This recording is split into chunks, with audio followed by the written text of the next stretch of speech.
Papa a écrit, ne nous appelle pas. Ne viens pas. On te coupe les ponts. Ma sœur a aimé le message. J'ai répondu, parfait. J'annulerai les paiements automatiques dès demain matin. À minuit, la conversation s'était transformée en une tempête d'appels manqués et de SMS hurlants. Je m'appelle Abigail. J'ai 29 ans. Et voici mon histoire, comment mon père m'a envoyé un message de 10 mots qui m'a coupé de la famille, comment ma sœur l'a applaudi, et comment ma réponse tranquille a plongé toute l'affaire dans le chaos avant la fin de la nuit. Ce qu'aucun d'eux ne savait, c'est que je revenais tout juste d'un déjeuner avec grand-père, et qu'il en avait assez de les voir se servir de moi. Le message est arrivé à 18h42, un mardi.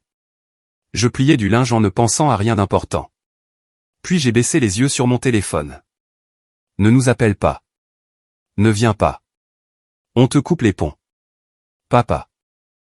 J'ai cligné des yeux, suis resté assise une seconde, puis j'ai vu ma sœur Lindsay réagir avec un « j'aime », comme si c'était une blague entre amis. Elle a enchaîné avec un seul mot, enfin.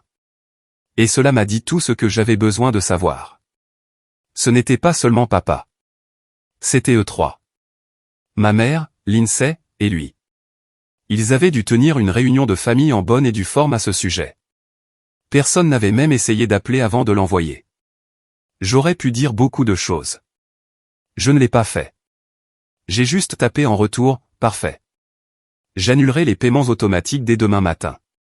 Je jure que je pouvais sentir le passage du silence à la panique à travers l'écran du téléphone, parce que voici ce qu'ils ne voulaient pas admettre, je payais pour presque tout. Les charges, Internet, les courses. Certains mois, j'ai couvert leurs impôts fonciers en décembre dernier. Je donnais $300 par mois à Lindsay juste pour qu'elle n'appelle pas en pleurant parce qu'elle en avait besoin pour finaliser ses partenariats de marque. Mes parents ont arrêté de travailler à peu près à l'époque où j'étais à l'université. Papa a quitté son emploi le premier, puis maman quelques années plus tard. Ils disaient qu'ils étaient juste fatigués du train-train quotidien et voulaient la paix. D'une manière ou d'une autre, cette paix impliquait que je paie les factures pendant qu'ils vivaient sans loyer dans une maison qui ne leur appartenait même pas. Ils me faisaient sentir que c'était mon devoir, comme si je leur devais cela. La seule personne à qui j'en ai jamais parlé était grand-père. Le week-end précédent, nous étions allés déjeuner. Je n'avais pas l'intention d'aborder le sujet, mais je l'ai fait, discrètement, presque comme si j'avais honte. Il a écouté, sans jamais m'interrompre. Puis il m'a dit d'arrêter. Pas de ralentir, pas de réduire. D'arrêter. J'ai cru qu'il plaisantait. Ce n'était pas le cas. La partie que je ne savais pas jusqu'au lendemain, c'est que la maison où vivaient mes parents, celle que je pensais leur avoir été cédée des années auparavant, était toujours la sienne. Ils n'avaient jamais transféré la propriété. Ils les avaient juste laissés y vivre, leur donnant une chance d'être des adultes alors qu'ils étaient encore dans la quarantaine. Ils ont pris cela comme des vacances permanentes. Cette nuit-là, après avoir répondu au message de papa, mon téléphone a explosé. À minuit, j'avais 14 appels manqués et plus de 30 SMS. Maman disait que j'étais sans cœur. Lindsay m'accusait d'abus financiers. Papa m'a envoyé un texto à 2h du matin me demandant quel genre de fille abandonne sa famille. Mais à ce moment-là, il était trop tard. Grand-père avait déjà pris sa décision. Ce qui s'est passé au cours des jours suivants a tout changé, non seulement pour moi, mais pour eux aussi. Et ils n'avaient aucune idée de la tempête qui se préparait. Le matin après cette avalanche de textos semblait irréel. J'avais à peine dormi, mon téléphone vibrant la moitié de la nuit avec des appels manqués, des messages et des messages vocaux que je n'ai même pas pris la peine d'écouter. Grand-père m'avait dit de passer dès le matin, ce que j'ai fait. Sa maison était calme, chaleureuse et sentait le café. Il n'a pas fait de petites conversations. Il ne m'a même pas demandé comment je tenais le coup. Il a juste poussé un épais dossier en carton sur la table et m'a dit de l'ouvrir. À l'intérieur se trouvaient des papiers plus vieux que moi, des titres de propriété, des documents notariés, des déclarations de revenus.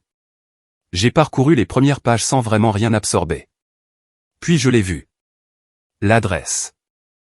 La maison où mes parents et ma sœur vivaient depuis 12 ans. Le foyer familial.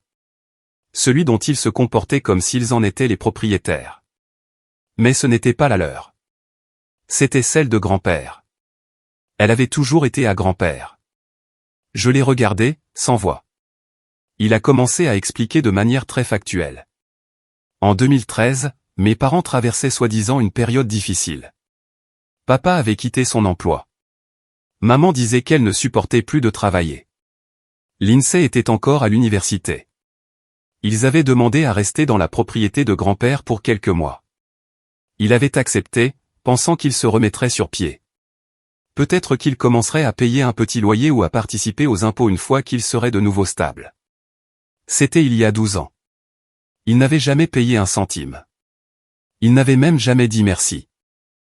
Avec le temps, ils ont commencé à agir comme si la maison était à eux, et grand-père n'était qu'un vieil homme agaçant qu'ils toléraient pendant les fêtes. À Noël dernier, maman lui a dit « mange avant de venir » quand il a demandé si elle voulait qu'il apporte de la nourriture. Il ne m'avait rien dit de tout cela auparavant.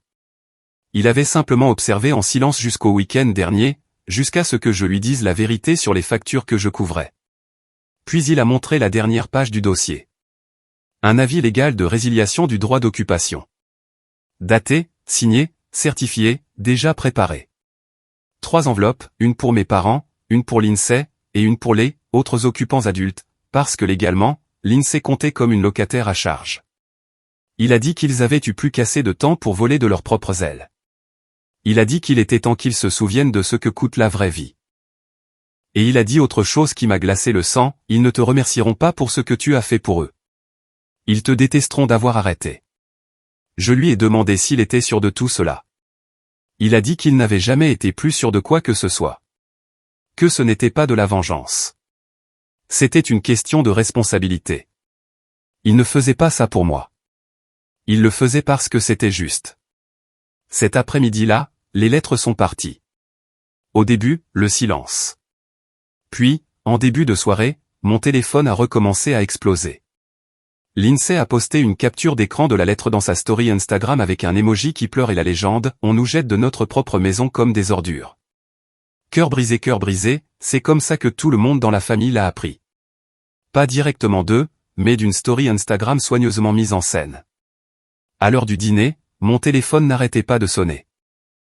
Tante Julie a appelé la première, puis oncle Tom, puis ma cousine Megan. Tous demandaient ce qui se passait. Tous confus, certains en colère. Je leur ai dit la vérité. Je leur ai dit que mes parents n'avaient pas payé pour avoir un toit sur leur tête depuis plus d'une décennie. Je leur ai dit que je couvrais les charges et les courses depuis des années. Je leur ai dit que grand-père n'avait jamais cédé la maison et qu'il en avait finalement eu assez. Au début, il y a eu le silence, puis les réponses ont commencé. Julie a dit qu'elle s'était toujours demandé comment ils pouvaient se permettre de vivre comme ça. Megan a admis qu'elle pensait que mes parents étaient juste doués avec l'argent.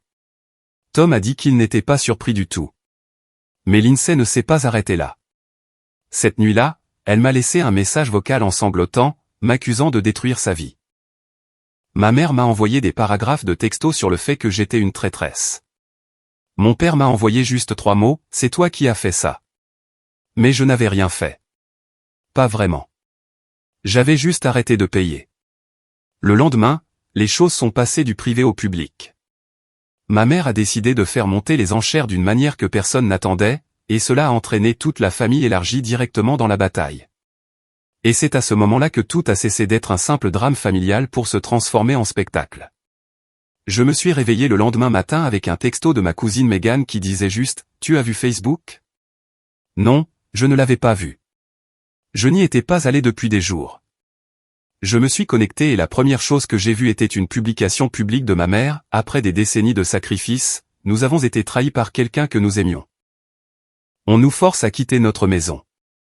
Oui, notre maison, par la manipulation, les mensonges et la cupidité. Veuillez respecter notre vie privée pendant que nous essayons de survivre à cette épreuve.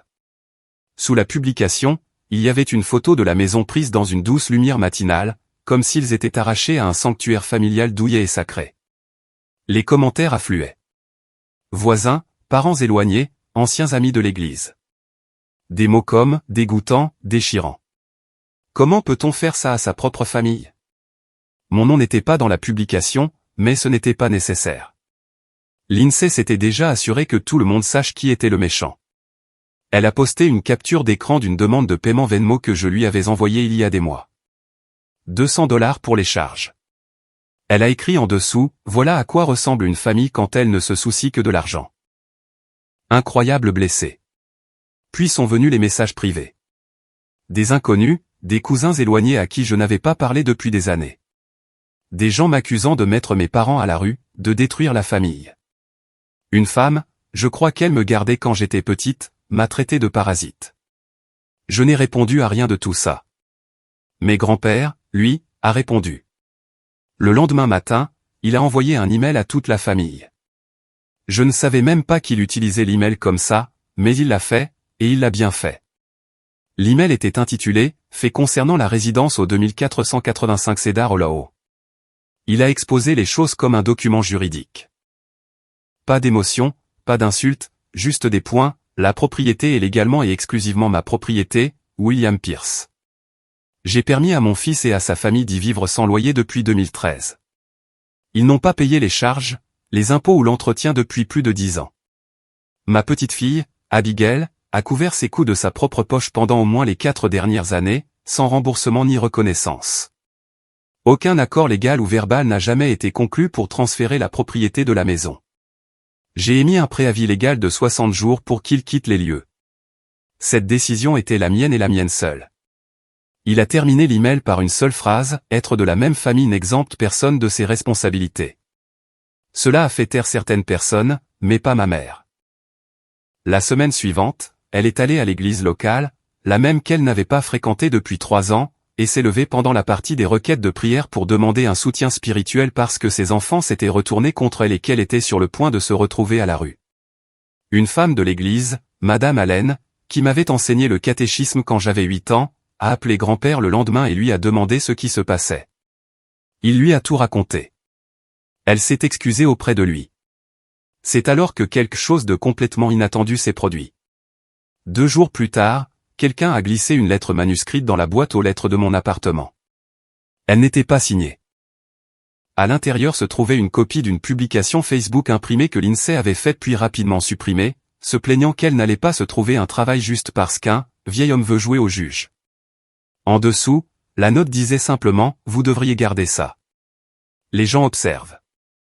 Je ne sais pas qui l'a envoyé, mais cela signifiait une chose, tout le monde ne croyait pas à leur histoire. Et puis, de nulle part, j'ai reçu une demande de message de quelqu'un à qui je n'avais pas parlé depuis le lycée. Quelqu'un qui, d'une manière ou d'une autre, était sur le point de faire partie de tout cela d'une manière que je n'avais jamais vu venir. Ce message a changé toute la direction de ce combat. Et il a donné à grand-père une idée qu'il n'aurait probablement pas dû avoir, mais je suis contente qu'il l'ait eue. Le message venait d'Adam Rie. Nous étions assis l'un à côté de l'autre en cours de biologie en seconde. On se parlait à peine à l'époque. Il a déménagé au Texas après le lycée. Je n'avais pas vu son nom depuis près de 12 ans. Son message disait « Salut, c'est un peu au hasard, mais je crois que j'ai séjourné dans la maison de tes parents via Airbnb en mars. J'ai reconnu la cuisine grâce aux stories de ta sœur. Je n'avais pas réalisé que c'était ta famille jusqu'à maintenant. Airbnb. » J'ai lu le message 3 fois avant qu'il ne fasse sens. Apparemment, mes parents louaient secrètement le sous-sol et une partie de l'étage par intermittence depuis des mois. Adam y était resté lors d'un voyage d'affaires et a dit que cela ressemblait à une location de courte durée normale. Entrée privée, serrure à clavier, petit panneau de bienvenue qui disait « Retraite de Cedar Hollow ». L'INSEE était répertorié comme l'hôte sous un faux nom. Elle lui avait même laissé un livre d'or à signer. Je lui ai demandé s'il avait encore des preuves. Il en avait. Il m'a envoyé des captures d'écran de l'annonce, de l'historique des messages et de son reçu. Tout cela était directement lié à l'email de l'INSEE. Les photos de l'annonce montraient des pièces de la maison qui appartenaient toujours à grand-père. Des pièces qu'il n'avait jamais donné la permission de louer. Des pièces que j'avais supposées être utilisées pour le stockage ou comme chambre d'amis. Quand je l'ai dit à grand-père, il n'a même pas scié. Il a dit « Va chercher le livre d'or ». Nous ne savions pas s'il existait encore, mais si l'INSEE avait laissé une trace écrite de revenus en espèces tout en vivant sans payer de loyer, cela changerait tout sur le plan légal. Car non seulement elle vivait dans une maison qui ne lui appartenait pas, mais elle en tirait profit. Et ça compliquait les choses pour elle. J'ai envoyé un texto à l'INSEE en disant que je passais récupérer quelques-unes de mes vieilles affaires. Elle a répondu par un seul mot, « D'accord ». Je ne voulais même rien de la maison. Je voulais juste entrer. La porte d'entrée était ouverte quand je suis arrivé. Elle n'était pas là. Maman était dans la cuisine, le dos tourné, faisant semblant d'être occupée. Elle n'a pas parlé. Moi non plus. Je suis descendu au sous-sol, et j'ai eu l'impression d'entrer dans la maison de quelqu'un d'autre. Il y avait des panneaux de bienvenue de style hôtelier, un porte-brochure mural, un thermostat numérique, une armoire verrouillée étiquetée, fourniture, ne pas toucher. J'ai ouvert des tiroirs, cherché sous les meubles, rien. Puis j'ai trouvé une boîte derrière la machine à laver. À l'intérieur, des draps, des mots de passe Wi-Fi supplémentaires, des formulaires de commentaires vierges, et le livre d'or. Il était plein. Des pages et des pages de dates, de noms, de petites critiques. Merci pour ce séjour paisible. J'adore l'emplacement. Très confortable. Certains en écriture cursive soignée, d'autres au crayon. Quelques-uns avaient des dates réelles qui coïncidaient parfaitement avec les captures d'écran d'Adam. J'ai pris des photos de chaque page. Le temps que je remonte, maman se tenait à la porte d'entrée, comme si elle savait ce que j'avais trouvé. Je n'ai pas dit un mot, je suis juste passé devant elle et suis sorti. Cette nuit-là, grand-père et moi nous sommes assis et avons tout examiné. Il est resté silencieux pendant un moment, puis a dit, ils veulent rendre ça public. Très bien, donnons-leur quelque chose de concret à raconter. Il a appelé son avocat le lendemain matin. La procédure d'expulsion était déjà en cours, mais ça, c'était différent. Cela pouvait accélérer les choses, car maintenant, il ne s'agissait plus seulement de loyer impayé. Il s'agissait de profits réalisés sur la propriété de quelqu'un d'autre sans permission. Avec des preuves. Nous ne nous attendions pas à ce qui s'est passé ensuite. Je pensais qu'il paniquerait, peut-être s'excuserait, peut-être supplierait. Au lieu de ça, ils ont mis les bouchées doubles. Et ce qu'ils ont fait ensuite a rendu les choses 10 fois pires. Ils sont allés voir les vieux amis de grand-père, ceux de son groupe de retraités, de ses cercles d'anciens combattants, de son église, et ils ont commencé à dire aux gens qu'ils perdaient la tête, que je l'avais manipulé, que c'était de la maltraitance de personnes âgées. Mais grand-père, lui, avait une longueur d'avance. Et ce qu'il a révélé publiquement à ce moment-là a fait regretter à chacun d'entre eux d'avoir ouvert la bouche. Grand-père n'a rien dit publiquement tout de suite. Il a attendu, même après avoir entendu qu'il chuchotait dans ses anciens cercles, le qualifiant de confus, d'instable, m'accusant de l'avoir monté contre eux. L'INSEE était même allé jusqu'à dire à quelqu'un à l'église que j'avais falsifié sa signature sur les lettres d'expulsion. L'information lui est revenue à la fin de la semaine. J'étais furieuse, mais grand-père était calme. Trop calme. Il m'a dit d'être patiente. Puis, quelques jours plus tard, il a invité quelques-uns de ses plus vieux amis à prendre un café. 4 d'entre eux, des gens qu'il connaissait depuis des décennies. Ils sont arrivés un par un, se sont assis dans son salon. Tous avaient entendu une version de l'histoire par les commérages, mais aucun ne savait ce qui se passait réellement. Il les a fait asseoir et a remis à chacun un dossier imprimé. À l'intérieur, des copies du titre de propriété de la maison montrant qu'il en était toujours le propriétaire légal, les photos du livre d'or, des captures d'écran de l'annonce Airbnb, une liste des dépenses que j'avais couvertes avec les relevés bancaires correspondants, et à la toute fin, une lettre notariée de son médecin, datée du mois dernier, attestant qu'il était sain d'esprit et pleinement capable de gérer ses propres affaires juridiques et financières. Il leur a dit très simplement qu'il avait fait une erreur en donnant à son fils et à sa belle-fille plus d'une décennie de logement gratuit, et qu'il n'allait pas passer ces dernières années à réparer les pots cassés de gens qui ne pensaient même pas lui devoir un simple merci. Ils étaient silencieux en partant. Mais en l'espace d'une journée, les rumeurs se sont arrêtées net. Comme si quelqu'un avait appuyé sur le bouton « muet » de tout ce drame familial. À la fin de cette semaine, l'avocat de grand-père a déposé une requête pour que le préavis de 60 jours soit légalement appliqué et raccourci en raison de la sous-location non autorisée et de l'abus de revenus. Le tribunal lui a donné raison, leur accordant 14 jours. 2 semaines. Je ne sais pas à quoi je m'attendais quand ils l'ont appris. Des cris, peut-être une confrontation à la porte de grand-père. Mais ce que j'ai eu, c'est le silence. Un silence complet. Plus d'appels. Pas de SMS. L'INSEE a supprimé ses stories. Maman a fermé son compte Facebook. Papa n'a pas dit un mot. Je suis passé en voiture devant la maison quelques jours plus tard et j'ai vu le garage ouvert.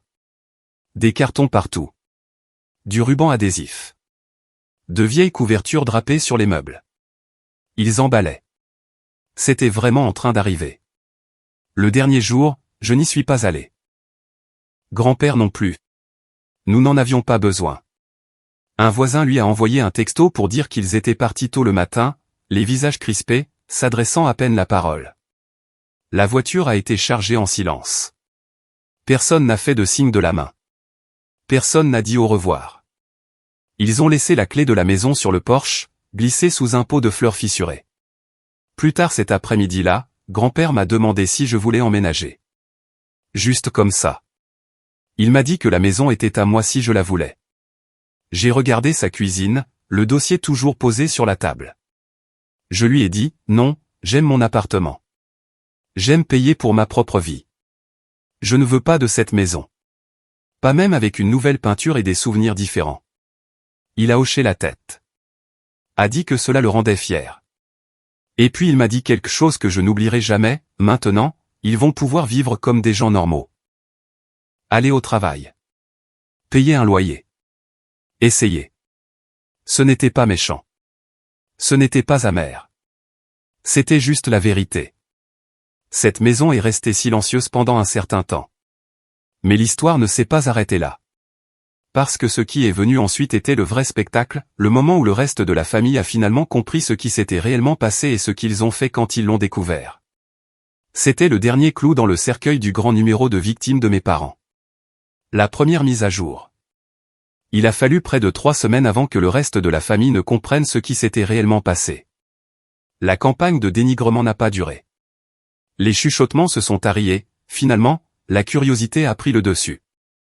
Les gens voulaient savoir pourquoi mes parents avaient soudainement déménagé de la maison où ils avaient vécu pendant plus d'une décennie et pourquoi l'INSEE, l'entrepreneur numérique autoproclamé, publiait des stories Instagram depuis des salons différents tous les quelques jours.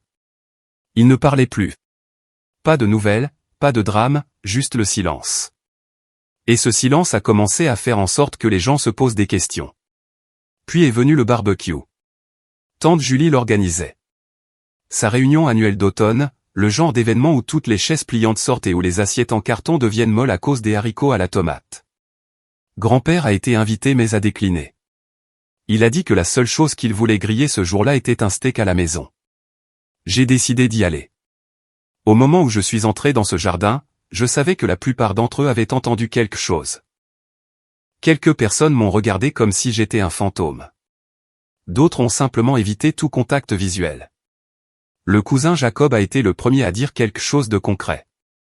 Il s'est penché et a demandé à voix basse, « Alors, j'imagine qu'ils sont vraiment partis, hein ?» J'ai hoché la tête. Il a secoué la tête comme s'il n'y croyait pas tout à fait. Puis il m'a dit quelque chose que je n'avais pas encore entendu. L'INSEE avait apparemment essayé de mettre en location l'appartement de quelqu'un d'autre sur Facebook Marketplace. Des photos volées d'une véritable annonce dans un état complètement différent. Elle prétendait que c'était le sien et demandait des acomptes à l'avance. Quelqu'un a reconnu les photos, a signalé l'annonce, et elle a été retirée. Maintenant, elle squattait chez une amie, naviguant entre deux projets, quoi que cela veuille dire. Quant à mes parents, ils vivaient dans un petit duplex en périphérie de la ville. Une chambre, pas de Porsche. Ils travaillaient tous les deux à temps partiel. Papa dans un magasin de pièces automobiles. Maman au service client par téléphone depuis la maison. Fini les matins à siroter un café sur la terrasse de grand-père. Fini de regarder la télé toute la journée. Juste des factures, un loyer et la vie. Julie m'a prise à part vers la fin du barbecue. Elle a été directe.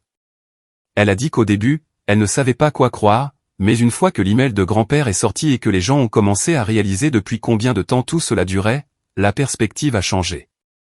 Elle a dit que la famille se sentait trompée, manipulée.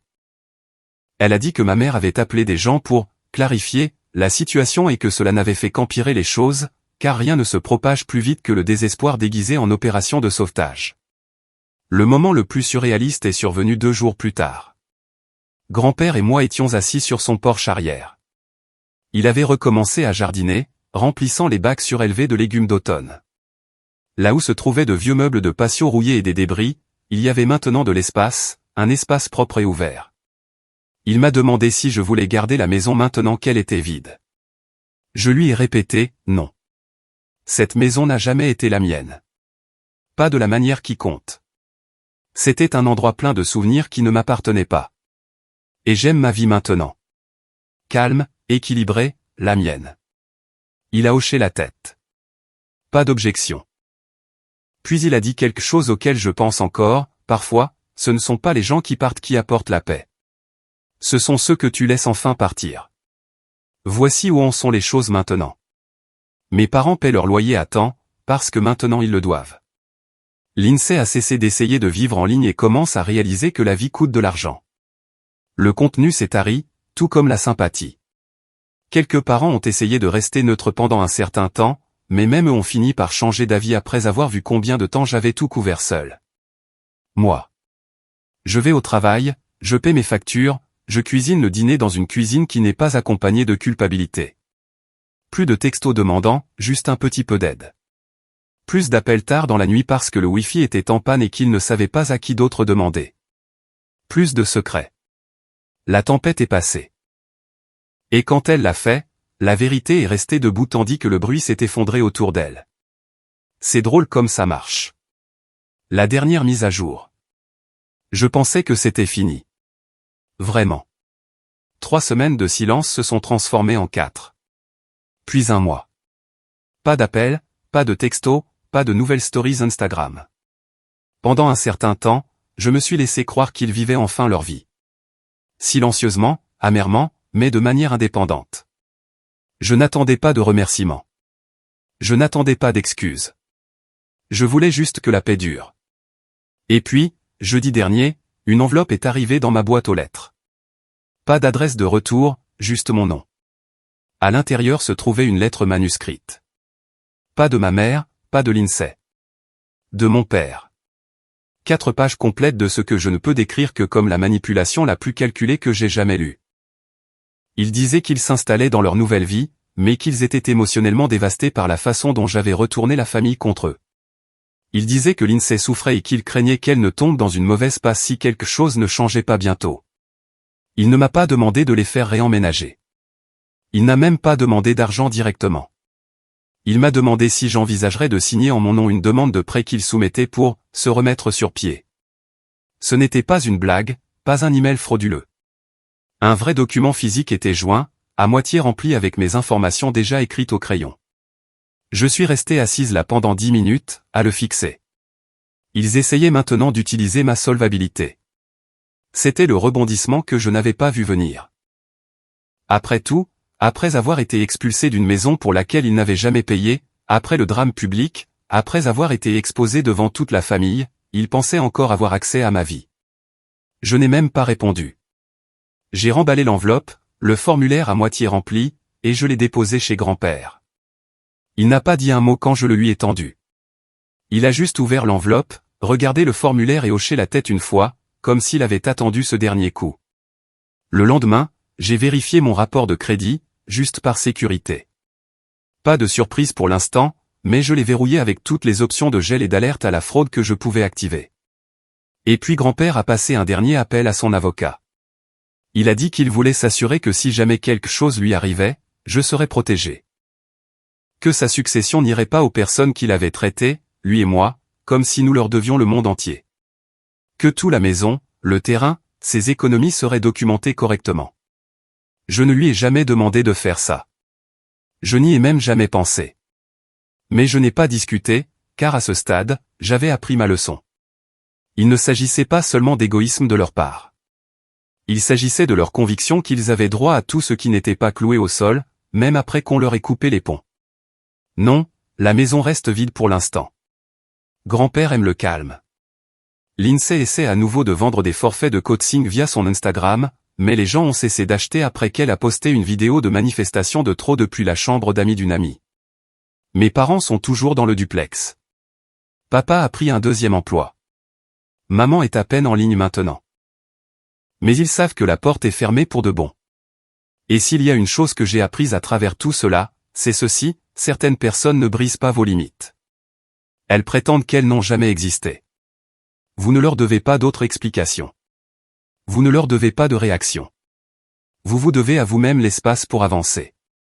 Et c'est exactement ce que je fais.